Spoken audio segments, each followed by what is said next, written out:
Hey everyone, want to create a stylish, fully customized class timetable in just a few minutes? Whether you're a student, teacher, or planner, today I'll show you exactly how to make a timetable in Canva that's both functional and beautiful without any design experience. Stick around and you'll have your own custom timetable ready in no time. Find a template. First, head over to Canva and log in or create a free account if you haven't already. In the search bar, type class timetable.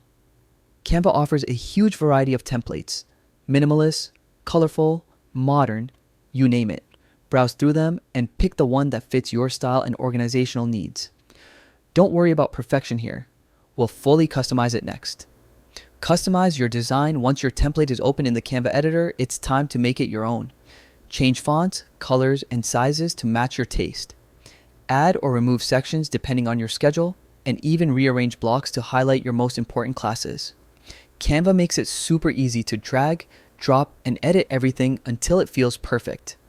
Save and download. When your timetable looks exactly how you want it, click Share in the top right corner, then select Download. You can choose PDF for printing or PNG for sharing digitally with friends or on social media.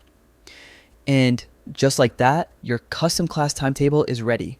And there you have it, a quick, easy, and stylish class timetable made in Canva in just minutes. If you found this guide helpful, hit that like button and subscribe for more simple design tutorials. Trust me, once you start customizing in Canva, you'll never go back to boring schedules again.